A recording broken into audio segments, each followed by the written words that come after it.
welcome to the AllBrands show. Today I will be your host, Courtney Dowdett, and today we have a great show. We have Joanne Banko, who is just going to teach us so many wonderful things. But first, let's say hello to some people in the chat.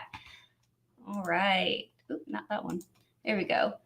Hello, Anne from Virginia. And I let's see a few people already doing the hashtag AllBrands. And we do have a $50 gift card at the end of the show. So make sure you put in hashtag AllBrands to enter yourself into that giveaway. Hello, Shirley. Hello, Diana from San Diego. Let's see. Hello, Aaron from Ohio. Let's see. Hello. Oh my goodness, there's so many of you in here. New Mexico, Missouri. Hello, Valerie. Let's see, hello. Oh my goodness, so many of you already. All right, now today we are going to be going over with Joanne Banko with the NS1750D, which is a really great machine. And Joanne's going to be going over how to sew with tricky fabrics. So things that we've been intimidated by before. She's going to show us how to do that. All right, and let me not take up any more time. Let's go ahead and switch over to Joanne. Hi. Hey, everybody. I'm so happy to be here today. Thanks for inviting me. Thanks to AllBrands for having me as your guest today. Absolutely. We're so excited. I know I was telling you beforehand, I've been very intimidated by some of those tricky fabrics and different things like that. And she was just showing all these beautiful things that she's made of. I'm like, nope, that fabric scares me. That one scares me. So we're super excited to have you on today. You just got to know the tricks, Courtney. You got to know those little, all the little things that we can do. We have so many options on our brother machines and so many great accessories that really make the job easy. So with just a few techniques and those tricks and tips and all wrapped up together, we'll get success. Awesome. Successful stitching. That's our goal. Awesome. All right, well, take it away. All right. Well, it's so good to see everybody today. I see lots of people rolling in. Hi, everybody. Hi, Beth. Hi, Debbie. I see your hi, Beth Small is here. Wow, I got lots of friends here, and lots of people that are AllBrands followers. Have over the years, I've done many different things with AllBrands, and so hopefully I've got some friends here that we've met in person before, but certainly we've met lots of friends online. So this is just going to be really fun. Thanks for liking my jacket, Trisha. My jacket, of course, I'm dressed for, the Memorial Day Remembrance holiday with my red, white, and blue, and I'll be all ready for 4th of July when it comes as well. And these designs actually are from the same collection that you see the jean jackets behind me.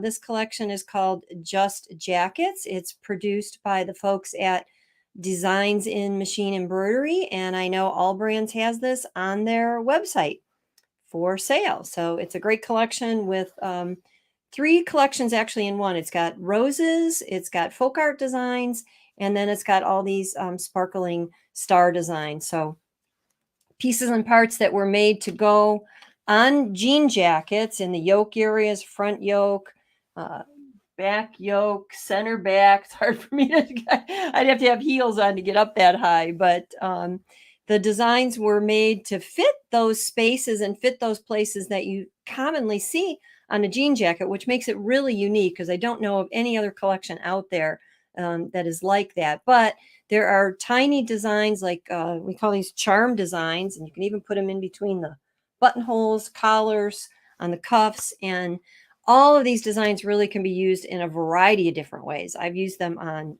pillows, I've used them on quilt blocks, and of course on denim. They just seem to be made to match with that. So check that out if you're interested at all. They are applique designs and embroidery designs combined into the collection. So a little bit of both and a lot of things that you can mix and match. Personally, I know embroidery is not our topic today, but I'll just but we can't get away from it. We love it. Yep, you're not kidding. A couple things about it is that we see so many great embroidery designs, but a lot of times it's one of these and one of those and one of that. And I had the vision to create a collection that, again, would fit on something like a jean jacket, but would also have a lot of pieces and parts that could be mixed together. So whether you're creating, like I said, a pillow or a table runner, or, you know, a quilt block, you can mix all those together and use some of the big ones, small ones, applique, embroidery, and just make it your own. I think that's one of the great things about doing embroidery is that we can create those things that are just totally unique. I mean, you're not going to find another item out there that is exactly like the one that you put together. So That is yeah, we so can't get away neat. from embroidery. Maybe someday we could do another show where we talk about embroidery on tricky fabric, Yes, because yes, that's please. another whole topic.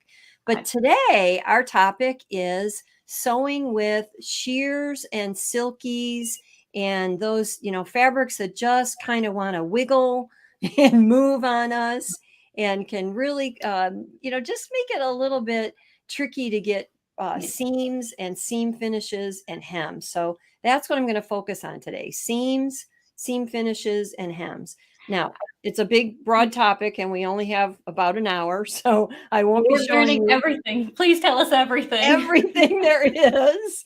I'm not using the serger at all today. We're going to focus on the sewing machine, but I will just throw in a few But tips and that's ideas. helpful for people like me that are scared of sergers. So if I can stay away from that and just do it on my sewing machine, something that I already have. I know the 1750D is a combo machine. So that's great. You get the best of both worlds. Like you said, embroidery if you want to do a beautiful jacket, and sewing if you want to do some of these tricky fabrics. You're absolutely, absolutely right. And when we switch over to the machine in a few minutes, you'll see that that machine even comes with an extension table, which Wow. expands the sewing area and gives you really a really good size machine to work with. So I love that machine. I call it my baby brother. Oh, I love And that. That's it's awesome.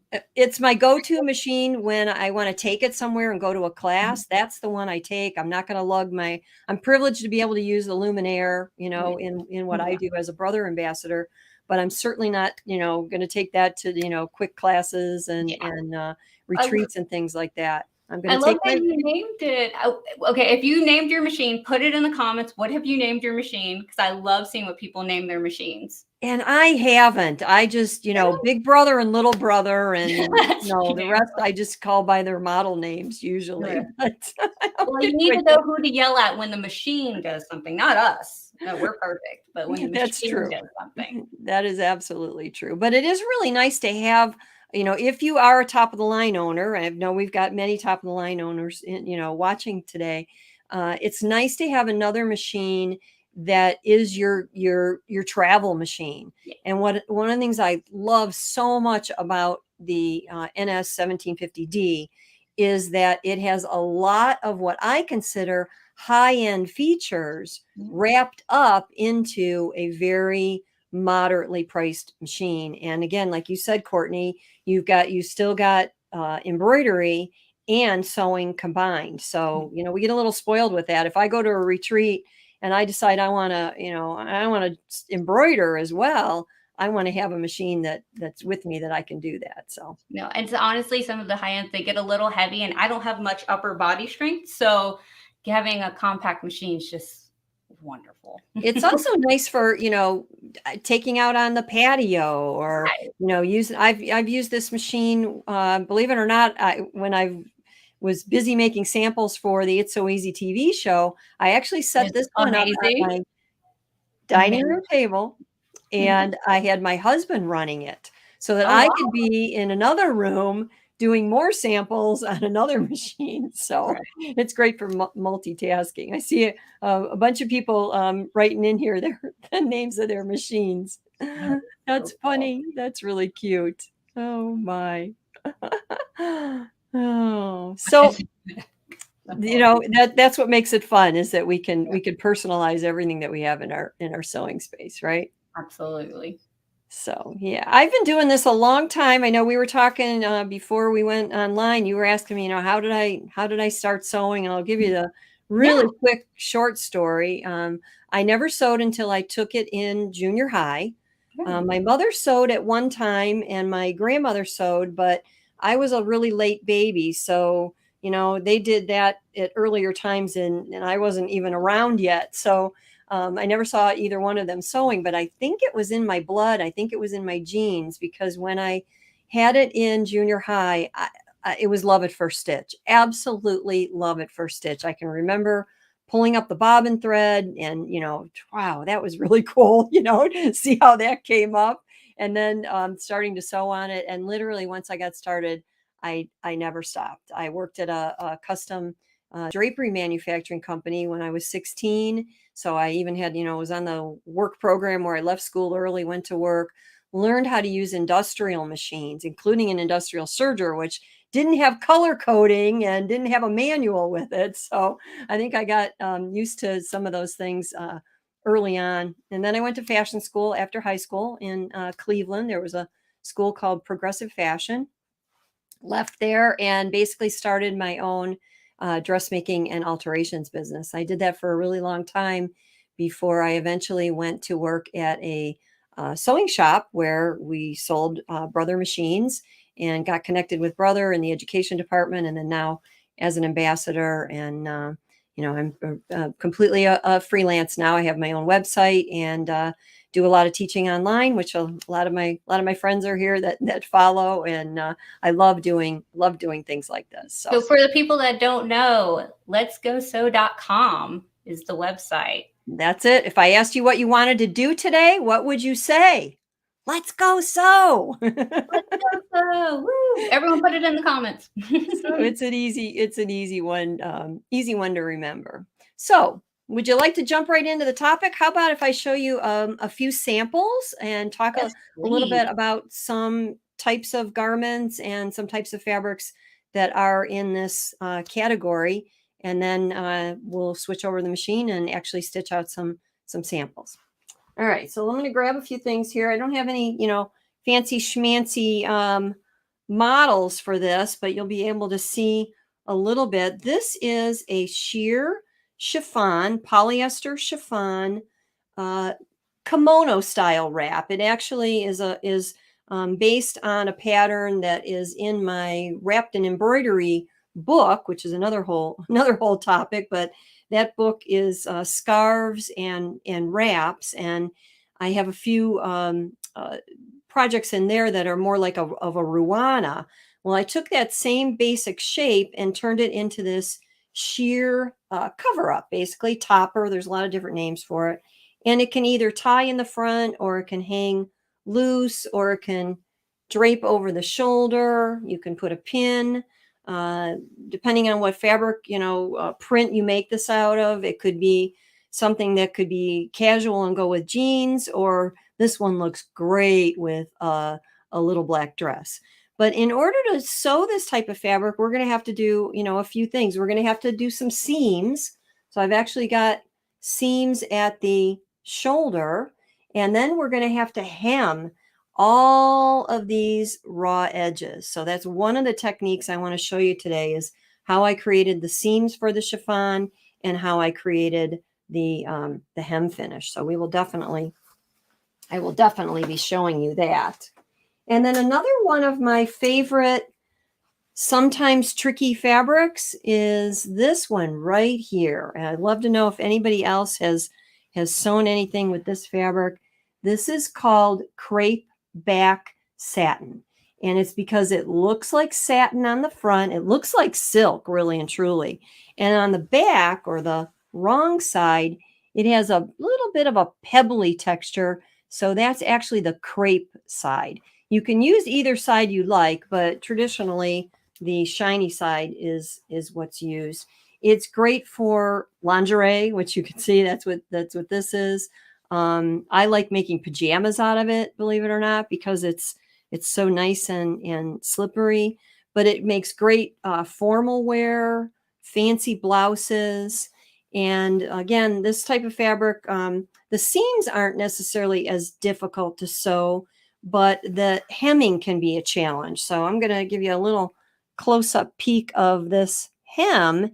And this is called a shell tuck hem. And this is another technique that I'm going to show you how to do today, because this particular hemming technique allows you to just do something really easy and yet very, very decorative. So it's really suitable for any of those slippery, slinky, fine kind of fabrics.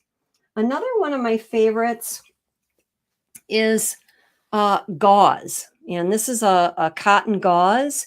It's generally, pretty sheer, depending on the color of the fabric. And it tends to ravel a lot. So there are, some seams and seam finishes that we're going to talk about today that would be ideal for this. And then also hemming can be tricky on this.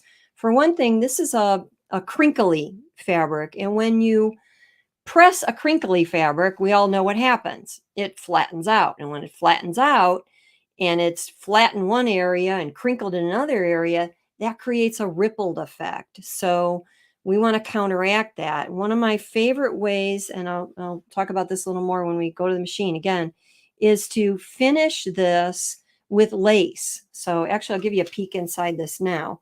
What I did, if you look, I like, just like a lot of us, like to have the inside look as good as the outside.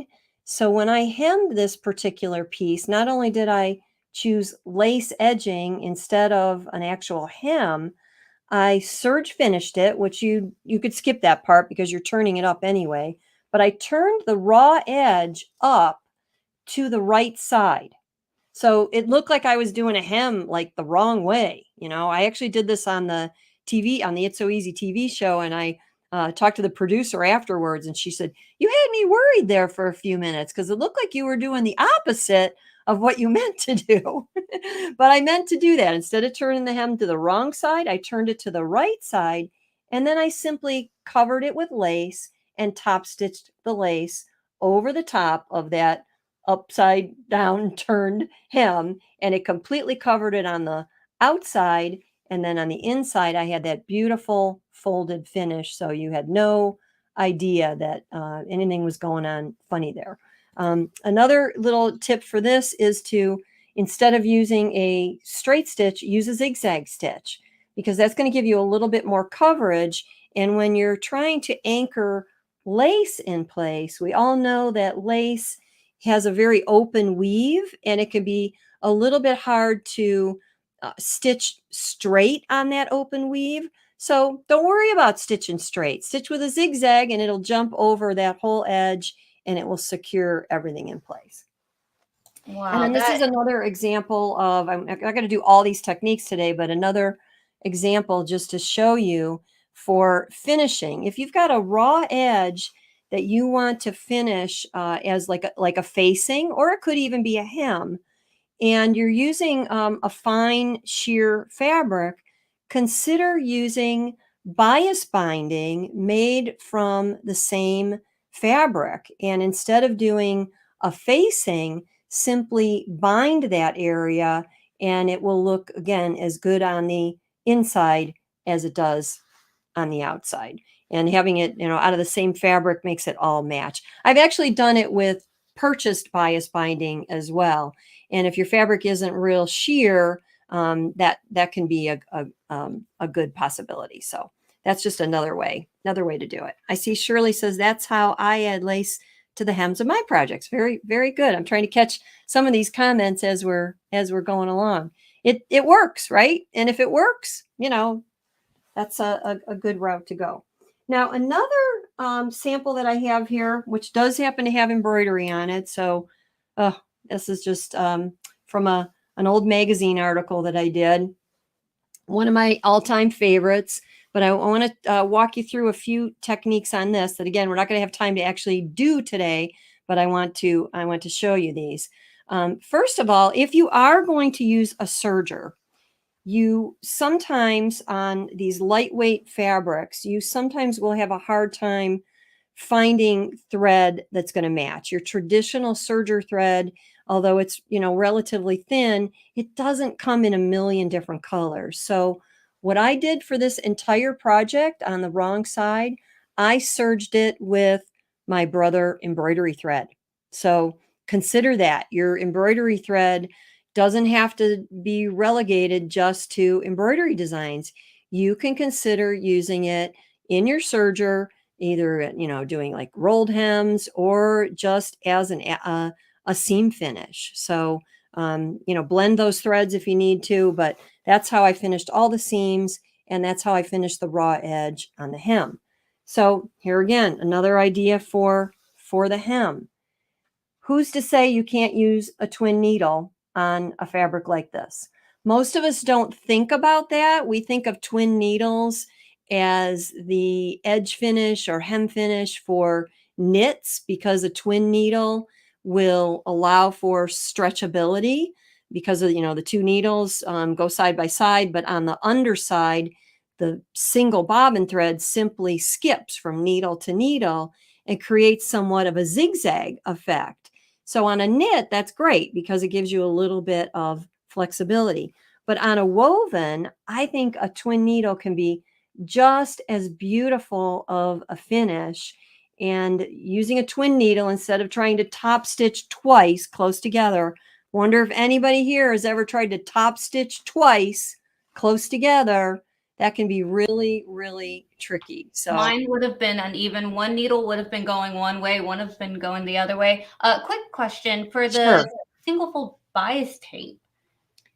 Single fold bias tape will work. Yep. You just want to make sure that the side that you turn to the inside, that you're top stitching that raw edge is turned under. Yep. Awesome. That will work. If your fabric's light enough, you could do it as you do it double as well. And so it, right sides together, turn the folded piece to the inside, and then just top stitch that. Or hand sew it. There's nothing wrong with hand sewing. Remember that. I know a lot of us try to scoot away from it, but there's a time and a place to finish things by hand as well. So there again, just another little tip for using that twin needle. Now, the big difference here, though, that I want to tell you is I used a twin needle. I used the one that came right with the machine. And this twin needle has just 2 millimeters between the two tips of the needle. So I would not want to use the same twin needle I use on my knits for wovens and lightweight wovens like this, because the further apart your needles are, let me grab my twin needle here and you can see that too. Can you see that little bitty needle? The further apart those needles are, the more chance you have for the fabric to kind of start to do what we call tunneling. And that's because there's so much space between it that it tends to draw up a little bit. So use a more narrow twin needle. The 2 millimeter is perfect for this, and you will have excellent, excellent results. All right. So any questions on any of that so far? Let's see. I mean, everyone's just loving this, just saying, how many great tips. I don't like hand sewing, and honestly, too much. Giving me the tips and stuff like that makes me feel a little bit better about trying. And it's thread. We can always take it out. That's what a Peggy Stitch eraser is for. So yep, and that's why seam rippers were made. I love hand sewing. See, it goes both ways. You're always going to have that. I'm kind of a blend. I mean, like I have a saying: if a machine can do it, let it. Okay. So I use a machine for almost everything I can, but there really are times when you just have a little bit more control with hand stitching, in particular with with tacking things down. So, right. When you don't want those stitches to show, that's when you can switch to that. So I love the idea of using my embroidery thread in the serger so I can match the fabric. Yep, it works. We always have so many different colors of embroidery thread for all of our designs. So you really can pinpoint that fabric color. That's such a great idea. And when you're pressing your seam so that the upper looper thread shows and the lower looper thread disappears, you can use a blender thread on your lower looper, and you can use a blender thread in your needle, and really only have your upper looper thread match as perfect as possible. And then I just use a 3-thread stitch. Again, we could probably do another. This is what happens to me. I like another show. If we did all serger finishes, some sergers have the capability to do a 2-thread stitch. And if you have that option, that's going to give you the lightest weight finish because it's only using 2 threads instead of the bulk that you get from 3. And that will also make a really, really nice seam finish on these sheer, silky, and finer fabrics. That is awesome. Thank you so much. Those are all great, great tips. Let's see. Oh, people are asking about stabilizer, and she's getting to that because I have the same questions. Yeah, So, actually, let's bring that up now because I'm going to actually show that when we're over at the machine. But I like a water soluble fibrous mesh style stabilizer, we call, for lots of different embroidery techniques, right? We use this for lace making, we use this as a topper, but this same product can really, really make a difference when you're sewing seams or hemming, in the case like of that twin needle, and you need to bulk up or beef up your fabric just a little bit, but only temporarily. That's the key. We don't want to permanently, fuse interfacing in there and have a stiff hem.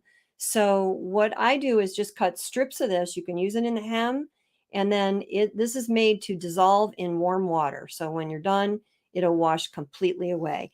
I've also been known to use this layering it. We're going to sew on some of the sheer fabric here today, but layering it with my fabric strips that are going to be my seam, I'll just layer that together, sew through all 3 layers, and then you can trim a little bit of the excess away. I usually cut this in 1-inch strips because if we're sewing with a 5/8 inch seam, 1 inch is going to give us a little bit of width on the right and a little bit of width on the left and give us a little bit of extra support. We don't really need anything wider than this.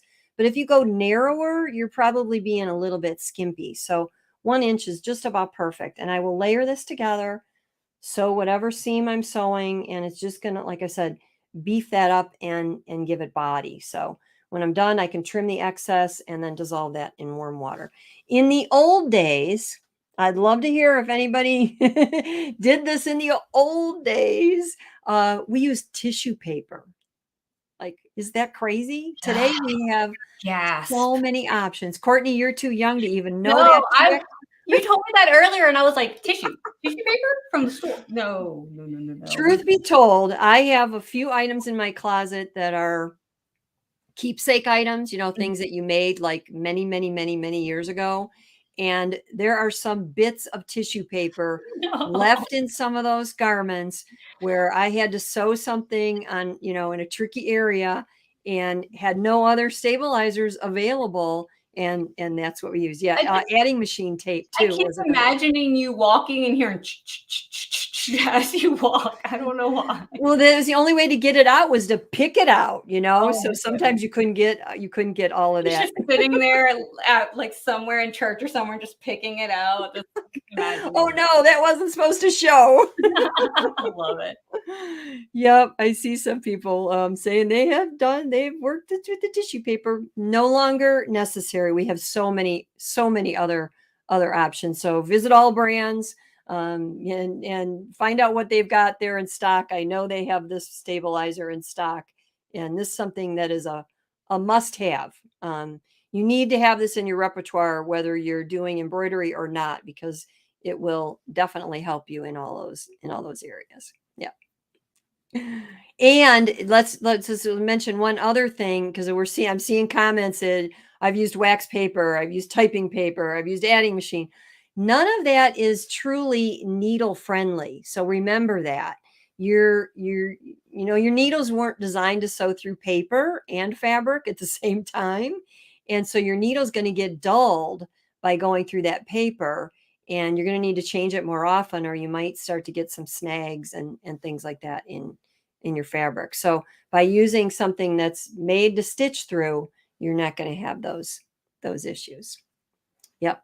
Heirloom sewing was another classic time when we were searching for things like that and didn't have any other options.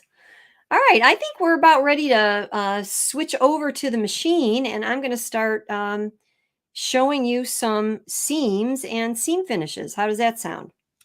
Sounds like we need to go sew. Let's go. All right, let's go sew. Give me just a minute to switch over. Maybe you can check comments. Now, everyone remember the $50 gift card at the end of the show. So hashtag AllBrands, put it in the comments, and then that way you can be entered to win at the end of the show. So remember, hashtag AllBrands for the $50 gift card. Now today, Joanne is going to be using the NS 1750D. I do want to mention that we do have one that has the Encanto faceplate on it. And if you're obsessed with Encanto like me, then that is a really, really, really great find to get. And like I said, we have one, and they told me I can't have it. I asked. But we do have many more without the Encanto faceplate, but I just thought that would be something neat. Oh, look at, there she is. All right, I'm going to put a piece of fabric down here, so see if we can get some good contrast. Let's talk for just a minute about some different accessory feet, and I'll be using a few of these today, but let's talk about some different accessory feet that can actually help you to have successful stitching on this fabric. First of all, I've just got my regular ordinary zigzag / straight stitch foot on there. Let me know if there's if you can't see something when I'm showing it. But this foot is designed for straight and some stitches that are zigzag like. Okay, and how do I know that? Well, if I look at the bottom, primarily the bottom of this foot is very, very flat. So that tells me it's designed to make full contact between the fabric and the throat plate and the feed dogs. So that's something you really want to look for anytime you're sewing any of these sheers and silkies, is a foot that's going to give you that full contact. So this one absolutely will, and this is the one that comes standard with your machine. Another thing that I'll just point out for the 1750D, this foot is elongated. So this is designed to, again, sew like the top of the line machine, where we have feed dogs that can grab a little bit more of the foot and give us, again, a little bit more contact. Anytime you have good contact between your foot and your fabric, you're on your way to successful stitching. Someone said, I missed that. What machine was that? So the 1750D? Yes. That's it. And then it's just the standard foot that comes with that machine. So let's talk about what feet not to use. Does that sound like a plan? Yes, that it would be wonderful to know, because there's always so many different feet, it gets overwhelming. The do's and the don'ts. So here's a don't. Your most brother machines come with a foot that has an N on it. N for nice and fancy. And this is what we typically use for decorative stitches. And this foot has a nice little clear opening in front of it, which becomes a little bit tempting because people think, oh, it's a bigger foot. It's got a little clear spot there. Maybe that'll help me sew better because I can see better. Well, in fact, this is going to be the do not use foot, because if we flipped it over to the bottom, this foot actually has a groove underneath it. Again, a little hard to see on camera, but there's an actual tunnel or a channel or a groove that's designed to flow over decorative stitches. They produce a little bit of bulk, and you want that to just give you a little bit more, open area for doing those type of stitches. But on sheers and silkies and slippery fabrics, that's going to be a problem, not a solution. Another foot that a lot of people get tempted by is an open toe foot. So that open toe foot, again, has full visibility. And it's like, wow, once you use one of those, you're thinking, oh, I could do anything with this because I can see where I'm going. The problem is, again, that foot has a groove on the underside, a tunnel, a channel, so that it can flow over satin stitches and decorative stitches, and that is not going to give us the kind of contact that we need. So let's talk about a couple more feet that would be in the yes, this would work range. All right. How about a straight stitch foot? That is really and truly ideal for doing sheers and silky, slippery fabrics. And the benefit of this particular foot is that it eliminates that wide opening that we get from a zigzag, and essentially prevents your fabric from the chance of it getting pushed down into that wide opening that we have on the throat plate. Our regular foot, the opening on the foot matches the opening on the plate. And we need that so we can sew side to side with a zigzag stitch. But when we're going to be using a straight stitch, I'm going to show you some options for that as well with this foot. But if you have the option for a straight stitch foot, definitely consider that. That can make all the difference for sewing sheers, slippery and silky fabrics. You may also, and this depends on your machine model, you know, today we're not talking top of the line, although top of the line certainly would work because you've got a lot, but we wanted to talk about machines that were, you know, in a more mid-range or, you know, really in any range in the Brother line, because I wanted you to be able to do this no matter what model you have. But if you do have the option of a straight stitch plate to coordinate with your straight stitch foot, now you're going to bump up that level of precision one more notch. So definitely a straight stitch foot will help. But if you can combine that with the plate, you're going to have even better results. So I know on the Luminaire, we've got that great feature where we simply snap the plate off and snap the new one on. But these plates are available for many models. Check with AllBrands, tell them what model you have, and find out if there is a plate available. Then get it as a set, buy the two together, so you'll have the best of both worlds. Oh my God, everyone's loving your explanation of all the feet and everything. It's very helpful to see them in, you know, on camera and get the explanation so you can put the name of it to what they actually look like. Yeah. Well, there's so many things in the accessory world that, you know, when you buy the foot, generally you get this, you know, package with a little tiny leaflet in it. I mean, here's a package of one of the feet that I'm going to talk about in a minute, you know, and there's like, it doesn't come with much in the way of instructions. And what you also don't get to really learn about is the engineering behind it. So I've studied a lot of feet, and I've had the benefit of, you know, finding out what some of the technical aspects were, like, why did they invent that foot? And when you know the why behind the what, it really helps you in using that to its fullest. So I'm going to show that one next, because this is, we're all just covering what would be accessory options that would help in any type of sewing that I'm doing on these silkies and sheers. So it could be sewing the seams, it could be sewing the hems, it could be finishing the edges. You know, we're going to use different feet for different situations, but knowing again which ones are going to benefit us is going to really help, because I'm kind of a believer that you should collect these as you go and put them on your wish list, and buy it when you see it and you'll have it when you need it, is one of my favorite sayings.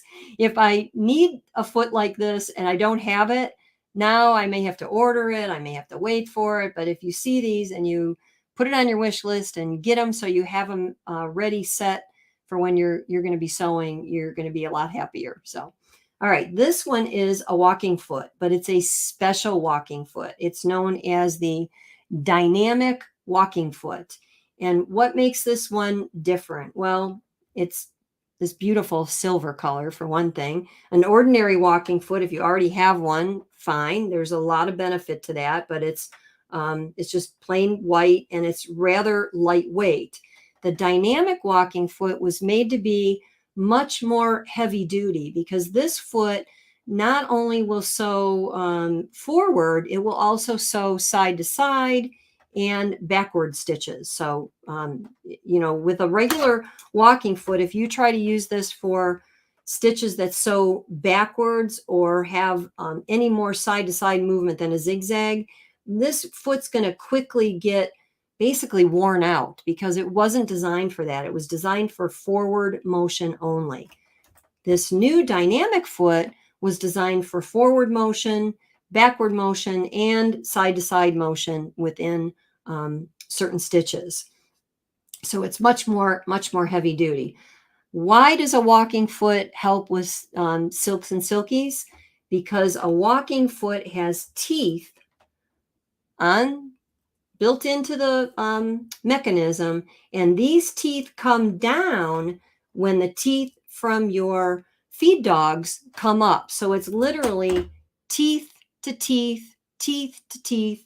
Each and every stitch, your fabric is gripped by the upper teeth and the lower teeth connecting together. It virtually eliminates any of this shifting or slippage that can occur. We can control a lot of slipping. You know, I hold this fabric together, you can see that it's going to slip all over the place. We can control a lot of that with our hands just by what we would call taut sewing, where we grip firmly behind the seam and grip firmly in front of the seam as we're stitching it. But that can be a little bit tiresome for one thing. And it also gives us the tendency of sometimes pulling a little too hard one direction or another. We always want to have an even feed when we're, going through the machine with our fabric, because if we pull one direction or the other, we may actually be bending that needle a little bit. So by using a walking foot, it controls that factor for us. And it, just like the name of the foot, it's an even feed foot. It evenly feeds both layers of fabric at the same time, stitch by stitch. This is a beautiful foot, not only in looks, but it is a foot that is available for virtually all of the Brother low shank machines. It will also work on a high shank machine, but it requires an adapter for that. And the adapter generally comes with the machine. But wow, check this one out, because this is taking all the user error out of it by me. This is taking all of that out with the stretching of the fabric. I feel like I used to do that and I'd get puckers. So this is taking that completely away. That is amazing. Well, I'll tell you what, any like I said, any walking foot is going to benefit you. But if you don't have a walking foot at all and you're going out to purchase one walking foot, get the dynamic one, because that's going to give you more options. It's kind of like it's overshadowed this one for me now.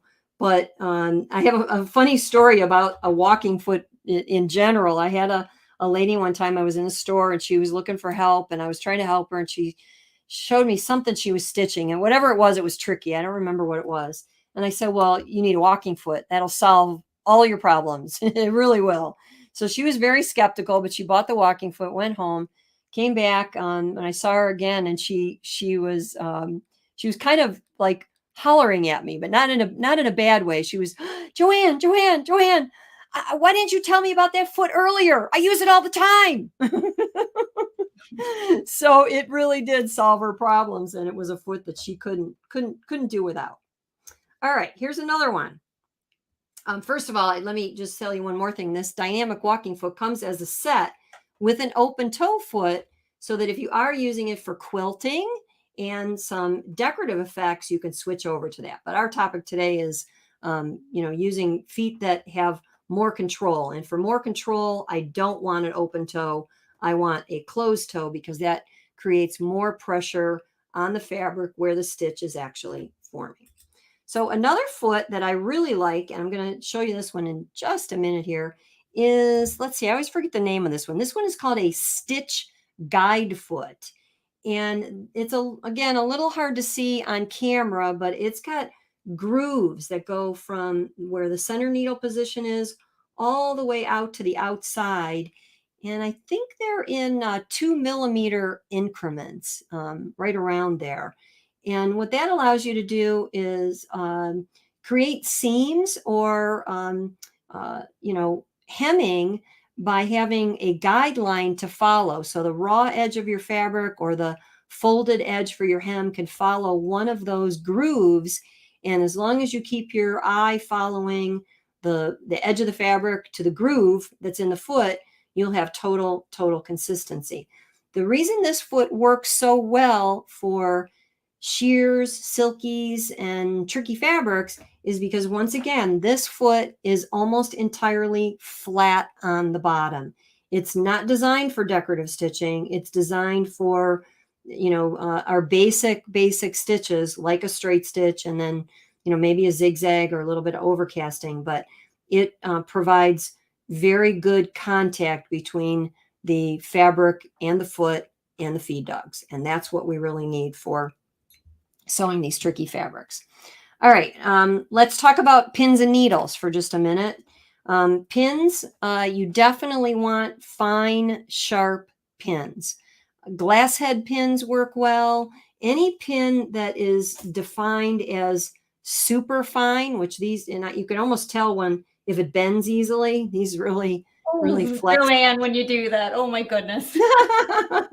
They're a little bit more delicate, but for fabrics that are delicate, that's what you want, a delicate pin. So it's going to slip right in there. If you have pins that are have been well used, I highly recommend you simply, and I know I'm going to get a gasp from some people at this, you throw them away. Literally, yep, there's the gasp. You did it, Courtney.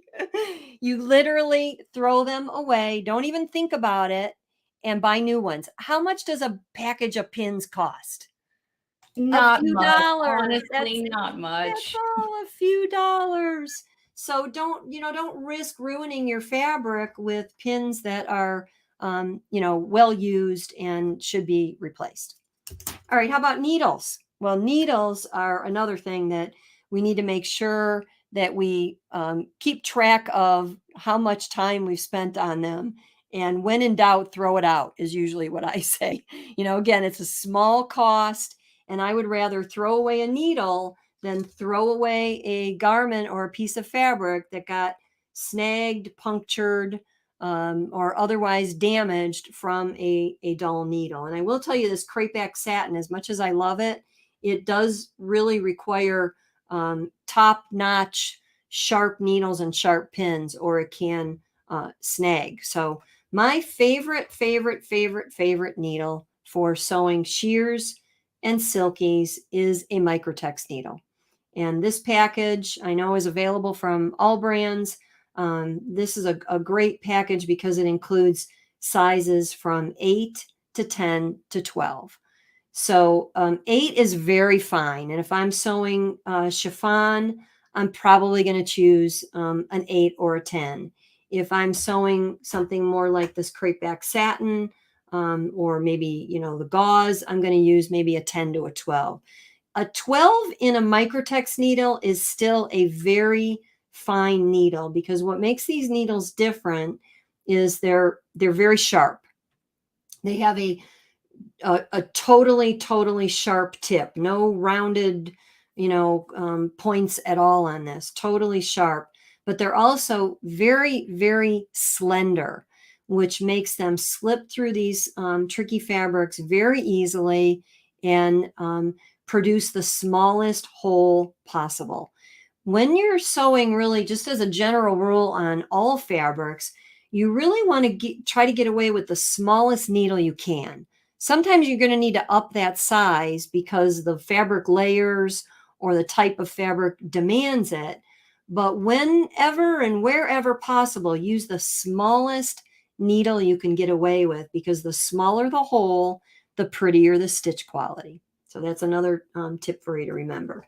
So I always keep these on hand. If I don't have Microtex needles, I'm in big trouble, because these are my go-to needle for sewing many woven fabrics, and of course the ones we're talking about today. A couple more packages that you may want to have in your repertoire are both called costume packs. So the costume packs just kind of give you a really good range of needles. And one of the things I like about this 9 needle costume pack is it has that 2mm twin needle in the package. So eventually this one's either going to, break or wear out, and I'm going to need to replace it. So that 2mm twin needle in the costume pack works really well. And then you get some universal needles, some stretch, and even some jeans needles. So if you're doing any kind of costuming, this is a great package to have. And I know AllBrands carries that as well. But this one with the 10 needles in it, this has, again, a variety that also includes Microtex needles. So it's got jeans needles, stretch needles, top stitch needles, but it also has that Microtex. So I like having packages like this that give me a variety And, you know, who knows what I'm going to be sewing tomorrow. I want to have needles on hand that are going to work for whatever I choose. All right, so I think I pretty much covered all of the different pieces and parts. Now I'm going to go ahead and I'm going to put the standard foot back on the machine, and we'll start talking about some different stitches. First of all, I will tell you that I've got my machine threaded with just a standard polyester thread. That's pretty much my go-to thread. When it comes to thread, you know, you need to go shopping and you need to find the best quality available. For quilting, you know, you might use cotton, but for garment sewing, most of the fabrics that I'm talking about today are synthetics. And if you are even sewing on silk, you don't need silk thread. Don't let anybody tell you you need silk thread. You can use cotton thread on silk, but you can also use polyester thread on silk. So for most synthetics, I'm going to use polyester thread. Try to find the finest thread available. And that's, again, you know, I don't want to get too specific here because that could vary from place to place. But just remember that with thread, the higher the number, the thinner the thread. So you always want to look for higher numbers. I'm using a thread that's actually a 100 weight, and it doesn't look really thin, but it's actually a little bit thinner than what we would consider standard thread. I'm going to be sewing with a dark color so that hopefully you can see my stitches good today. All right, I talked about that straight stitch foot before, and I highly, highly recommend it. But what if you don't have it right now? And what if you want to sew some shears and silkies right now? What can you do in place of using this straight stitch foot? Well, we have machines today that have, you know, all kinds of stitch selections. And depending on your machine, when you turn it on and it defaults to the standard straight stitch, you might find that it's defaulting to a left needle stitch. You might find that it's defaulting to a center needle stitch. A lot of us got used to sewing on machines with a center needle straight stitch, and we have a little bit of a hard time adjusting. But I will tell you that having that needle in the left position, in the far left, using a standard zigzag throat plate and a standard zigzag / straight stitch foot, having that needle in the far left brings your needle all the way over to the side of the throat plate where it gets support from the front, from the back, and from the side. It's the next best thing to using a straight stitch foot. So that would be my recommendation for in case of not having this foot.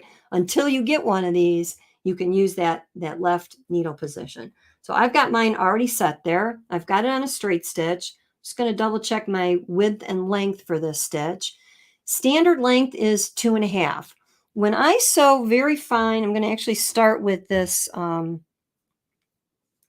really, really, really sheer polyester chiffon. So this mimics what my wrap was. Squiggly, wiggly stuff. I'm not going to pin today. I'm not going to try to be too perfect. I just want you to see what I'm doing.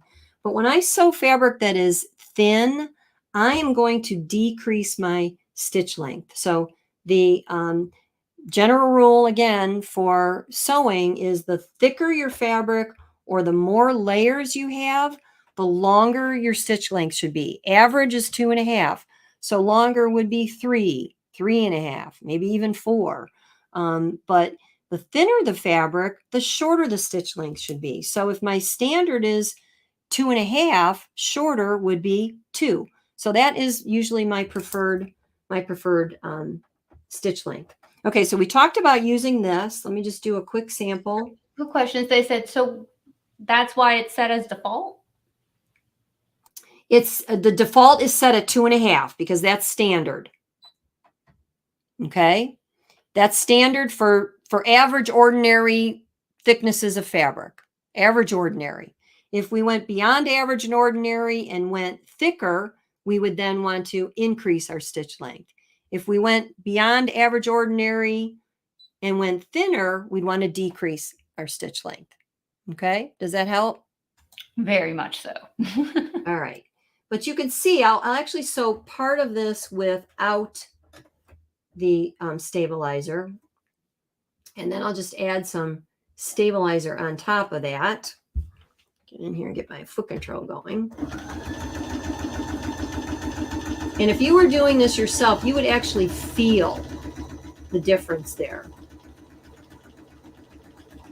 And I'm not changing my tension at all. If your machine is balanced for good tension, you shouldn't have any problem. But, you know, it looks pretty smooth in both places. But this, I can actually tell when I stitch this, it just felt better because of having that little bit of extra, you know, extra beefiness there. So let's talk about one of my favorite seams for sewing sheer fabrics like this. It's tried and true. It's been around for a long time, and it's known as a French seam. Okay, so what is a French seam? Well, a French seam is an enclosed seam.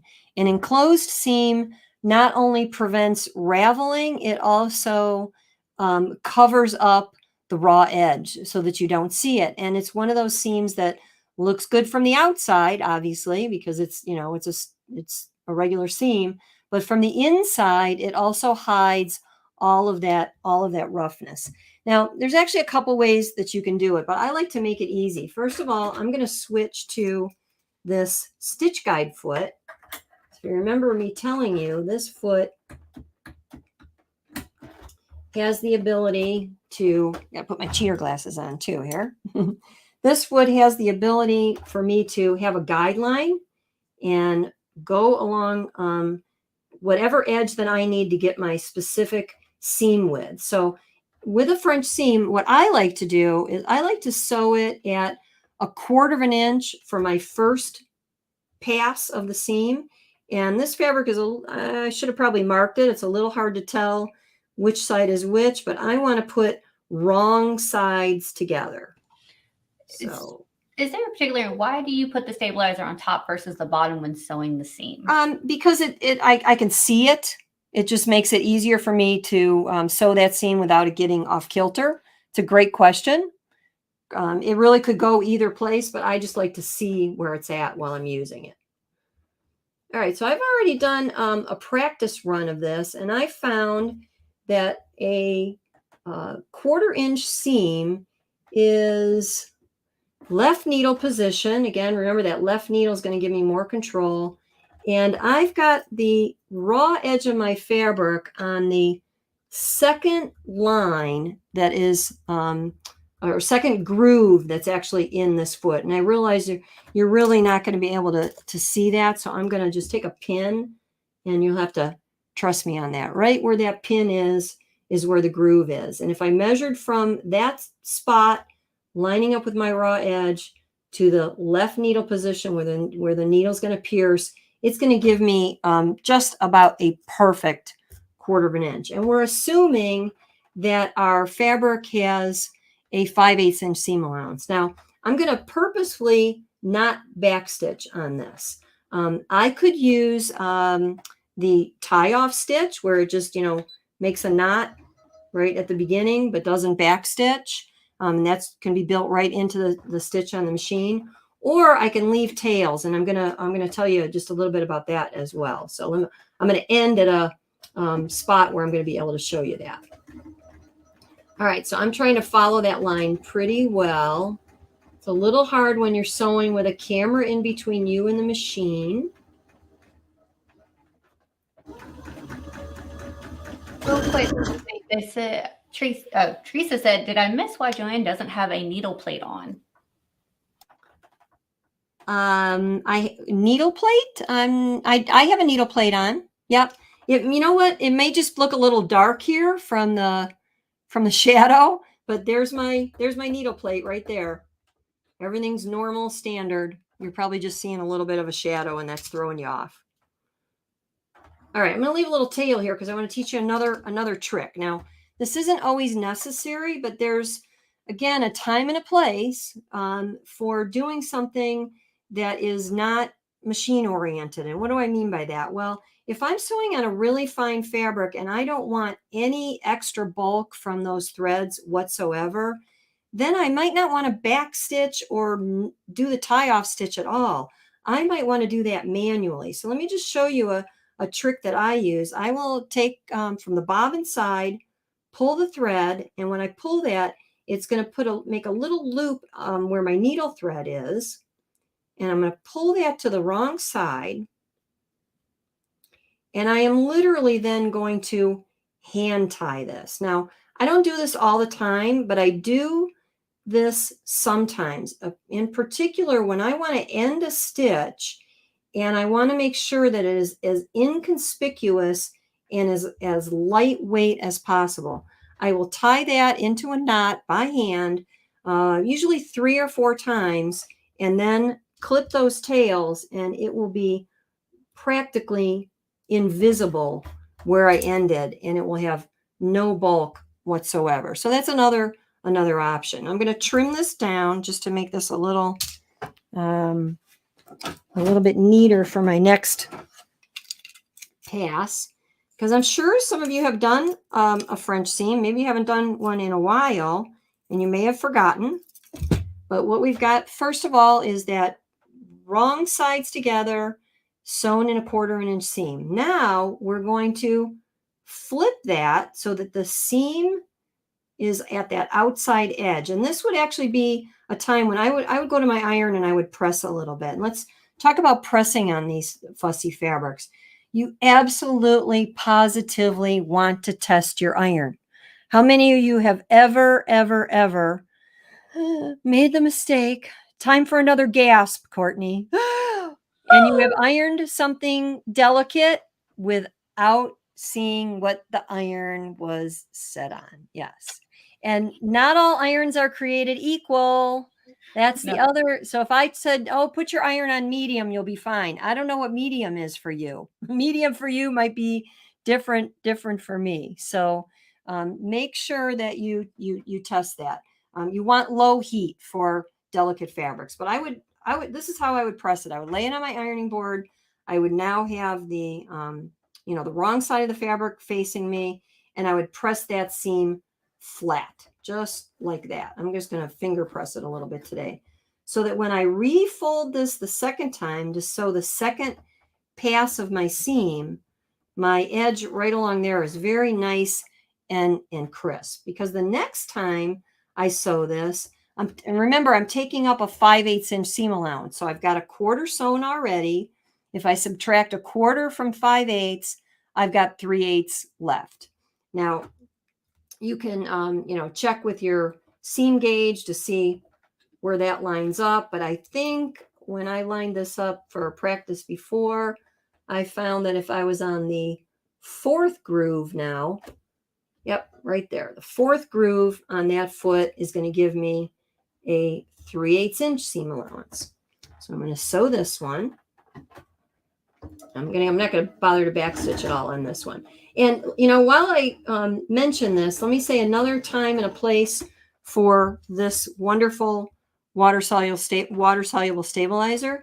If you have fabric that tends to want to get stuck when you first start sewing, put a layer of this just behind the fabric so it's under the foot, so that when it starts to sew, it grabs onto this before it grabs on your fabric, and you will not have any tricky starting points on your. Oh, so it's like floating the stabilizer underneath. Yeah, you're just butting it right up along that edge, and it's it's kind of using it as what we would call an anchor cloth. All right, so I went a little cockeyed at the end here, but you'll forgive me for that. So there I've got my 3/8 and right sides together. So when I open that up, everything is completely enclosed in that seam. Looks as beautiful on the inside as it does on the outside. And then I would press that flat. So some people like to sew 3/8 and then trim it down to a scant 1/4. And then sew, the 1/4 inch. I usually do it the opposite way. So I sew 1/4 and then I sew the 3/8, and then the 1/4 inch is sandwiched in between there. Okay. So that works really good. Now, how about another option for a really quick and easy seam finish? I'm going to just take my piece that I already did and my piece that I have stabilizer on here. And I want to show you another one of my favorite seams for sheer fabrics. This one is called a hairline seam. This is something you can even do with, you know, like a lacy kind of, not a real open weave, but a close weave lace fabric. Anytime you want that seam allowance to basically kind of disappear, it may be showing through to the right side. In this case, you know, it's very easy with these chiffons to see that seam, and I don't want to see a big wide seam underneath there. So a hairline seam is a perfect addition to this. So what I'm going to do, I'm going to actually just switch back to the regular foot.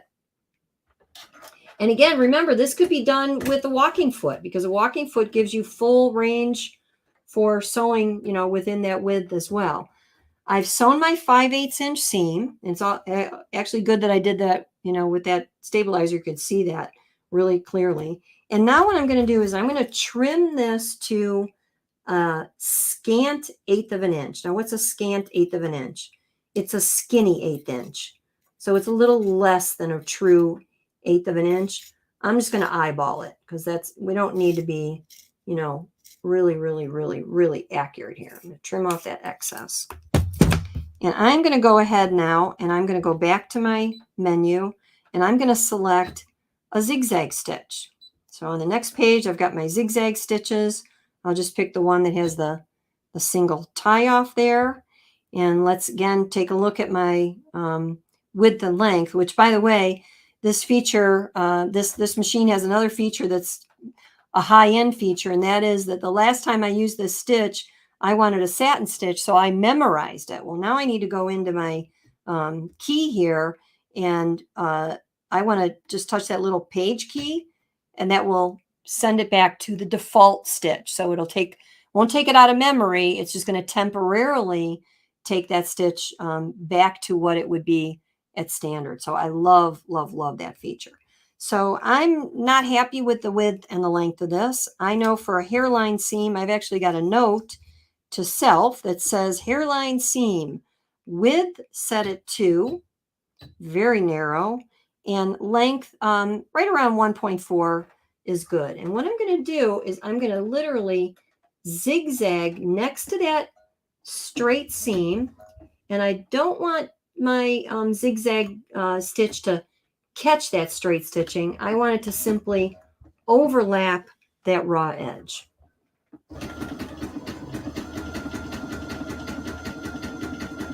And having that stabilizer on there really helps. Now, would you ever use anything like best press in this situation?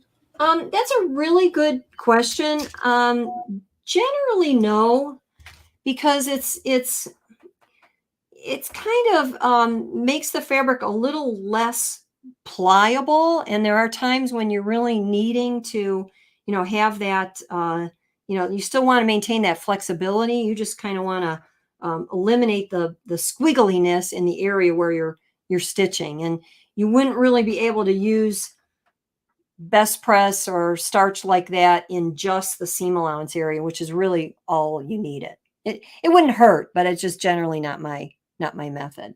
So I'm gonna do a little TV trick here, which is I'm gonna cut off the part that didn't go so hot when I wasn't able to look real close to that. We saw nothing. I'm gonna show you the best part. Can you see that pretty good? Yeah, it looks great. So what I've actually done is I've just zigzagged there. Remember, again, all this excess would be trimmed away or washed away. And when I open this seam, I've got the narrowest, almost invisible so-called hairline seam. Hairline because it's so fine. And I've got all my raw edges covered. I've got my seam very secure. This is not going to pull out. It's going to be, you know, good through washing and wearing, but it's just kind of disappears into that fabric. So that's another one of my all-time favorite seams for sewing sheer fabrics. So between that and, possibly using a serger where you want it and need it, if it's not going to show through, that'll work. But if it's going to show through, I'm going to use either the French seam or the hairline seam in order to give me really, really good quality like that. So the other thing that you see when we're doing, a French seam is we're not only sewing the seam, but we're basically seam finishing in the same step. So we got any questions on that so far?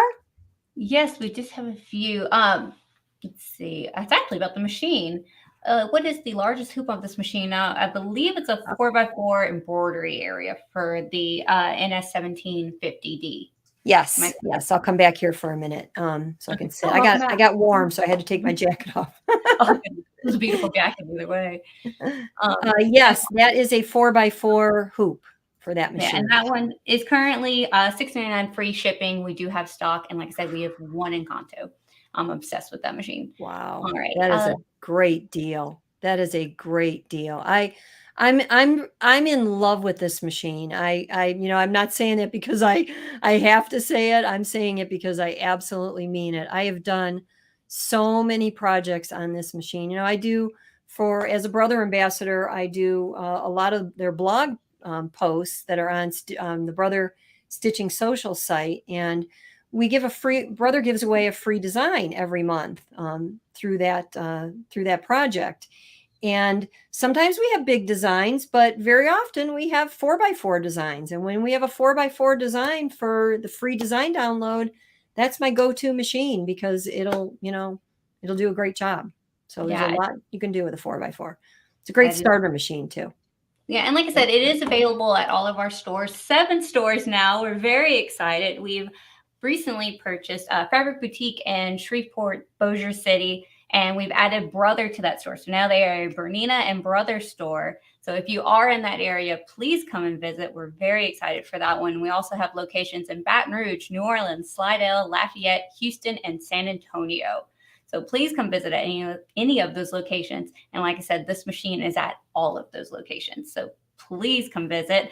Now we have a few more questions. I love to do this. It's called like Ask the Expert. So and then I got two more quick little hem techniques I want to show you too, but let's do some questions first. Now with the dynamic foot, would that work for a Viking machine?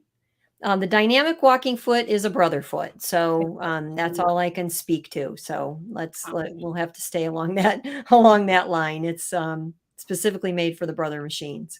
Absolutely. Now, one person had a little bit. I am getting missed stitches sewing an outdoor nylon at Woodstock. I am top stitching at a length of 4 using the triple stitch. Tips, please. Yeah, Cindy, I would recommend that you may want to try using one of the non-stick or Teflon needles, because the nylon tends to stick to the needle when the needle's going in and coming out, and that may be your solution. You could also try this. Try using this stabilizer that this will wash out. You may even be able to get away with a tear away. That may help kind of counteract that stickiness that's occurring. Awesome. Thank you so much. I love it. I hope that helps. You say you had 2 more for us? I do. I'll switch back over and I'll show you a couple of hem techniques. Get back over to my machine.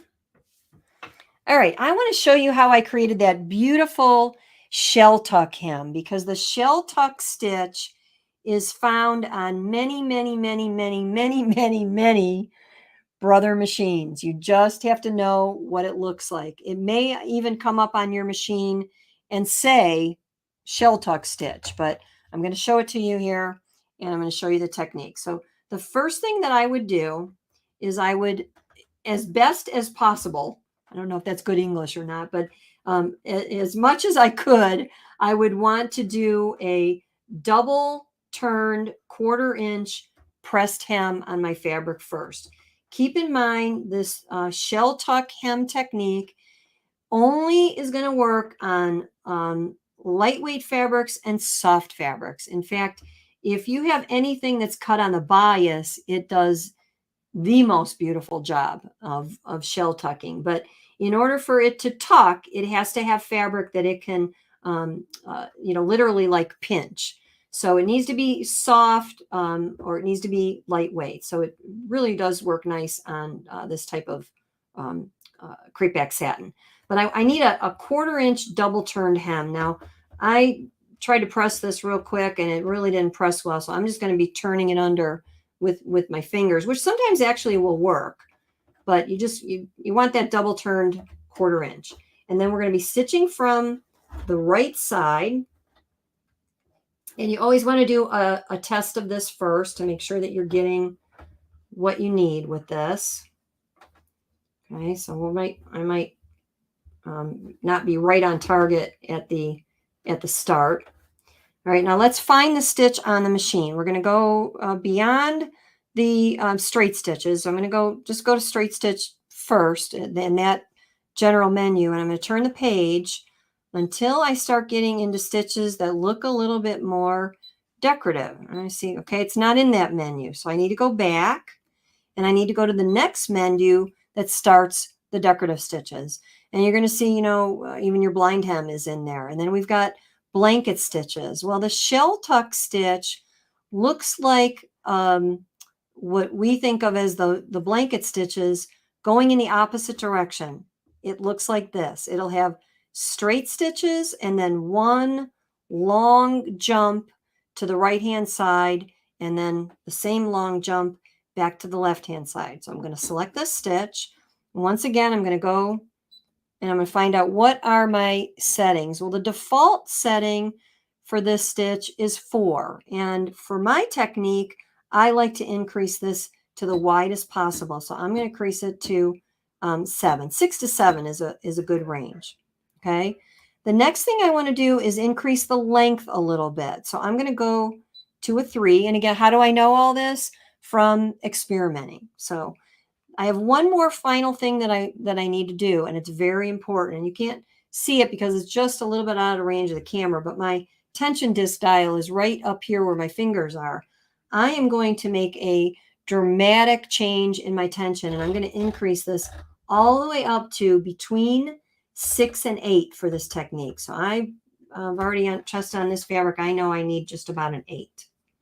Now, when I run this through with that double turned hem, I want the right hand jump of the stitch to jump right off the folded edge of the fabric. So I got to get in here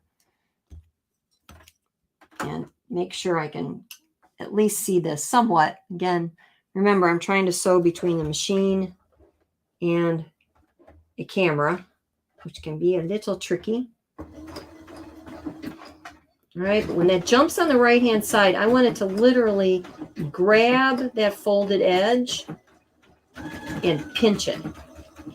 And by tightening that tension and the formation of the stitch, it's going to pull that up into a little tuck each time that jumps over.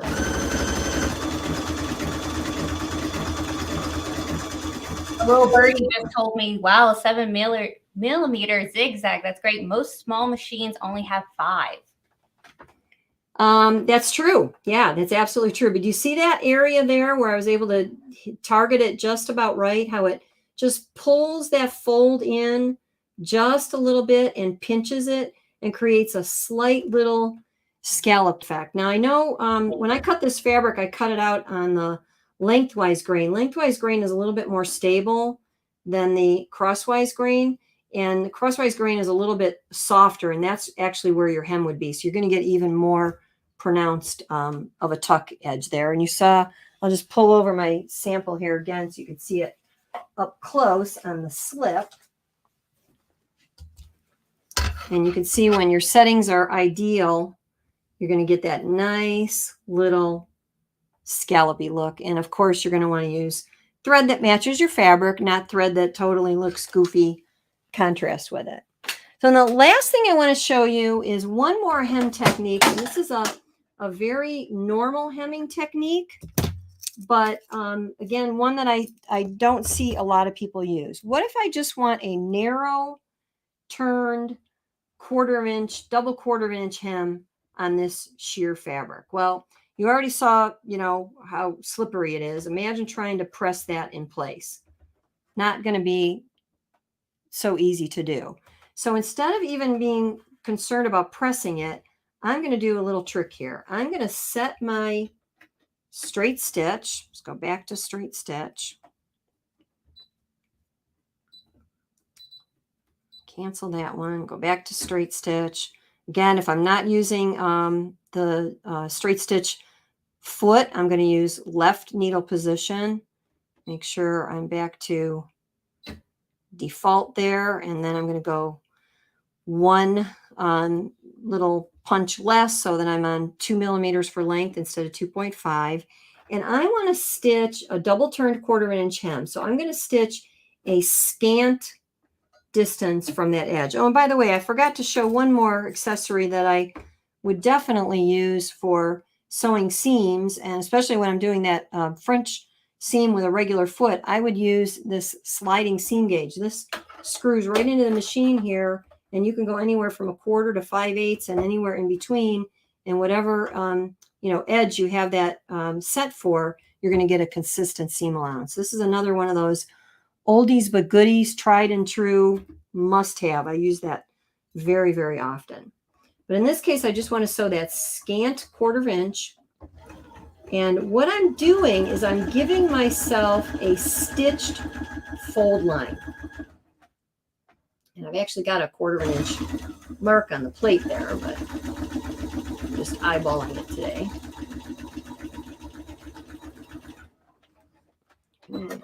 Cut the thread this time just to make it fast. Okay, so I've stitched that scant 1/4 inch. Normally I would, you know, have had to have pressed that in place. Now I'm going to be able to just use my fingers and fold right along that stitched edge and fold it again. And then I can either top stitch from the right side or from the wrong side. Usually you get a little bit of a prettier look from the right side, but having an edge to grab onto and turn under rather than having to press that is going to give me a really easy way to do a narrow double turned 1/4 inch hem. And I'm surprised nobody's asked yet about the narrow rolled hem foot.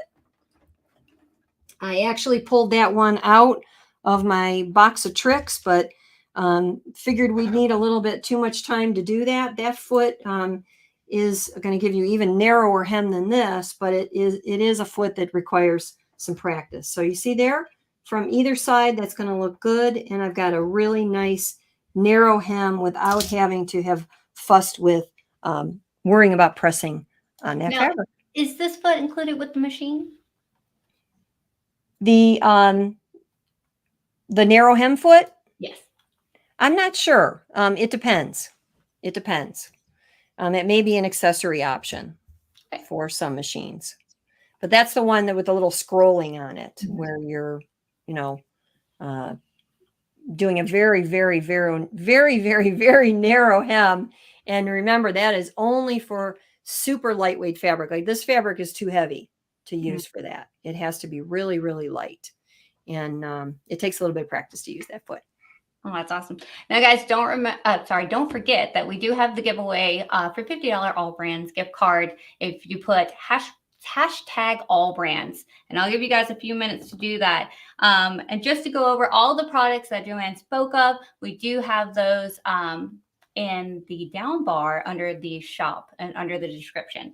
So you can see any of the machines, the feet. I know it was a lot and a lot of really great information. We do record these shows so you can watch them back later, especially when you're doing your project and you're like, what did she say about this? What was that great tip? Because it was a lot of wonderful information gone over today.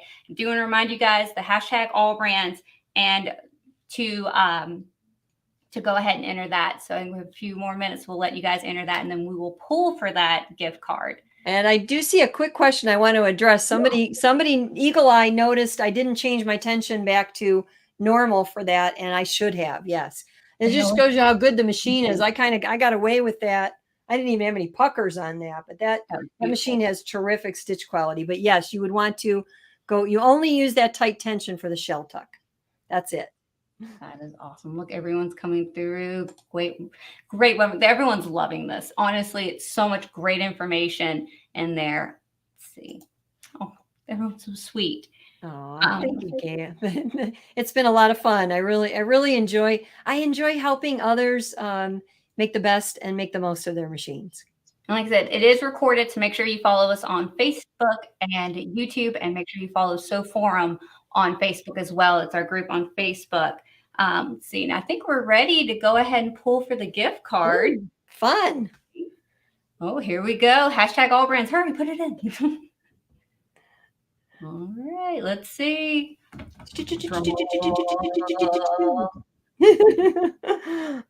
Woohoo! See, winner, Barbara Jones. Congratulations. Hey, Barbara. I've seen Barbara on a lot of shows, so congratulations. All right. Now, Barbara, email us, and scrolling down at the bottom, the email to go ahead and email us your information so that way we can send you your gift card. It's events@allbrands.com, and we are so excited. Congratulations. That is wonderful. Again, and make sure you're following us for all the different great information for the show. Joanne, thank you so much for being a part of the show welcome. Now, Joanne, where can the people find you? You can find me on letsgosew.com. That's my website, www.letsgosew.com. And I also have a YouTube channel with a lot of shows on there, and I'm adding a lot more. I do an interview show the fourth Monday of every month on YouTube at 7 p.m. Eastern Standard Time. And my YouTube channel is Let's Go Sew with Joanne Banko. So I'd love to have you join me there.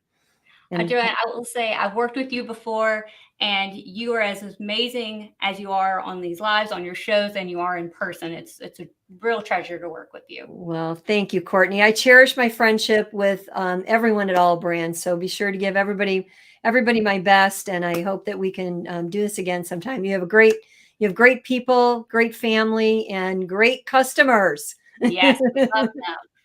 All right, guys. Well, that is going to be it for us. Please join back next week. We have awesome guests, and of course, we have to have you back on. So we'll. I would love to do that. So, all right, guys, that is it from us. And make sure to follow us on all of our social medias, and we'll see you next week. Happy sewing. Bye-bye.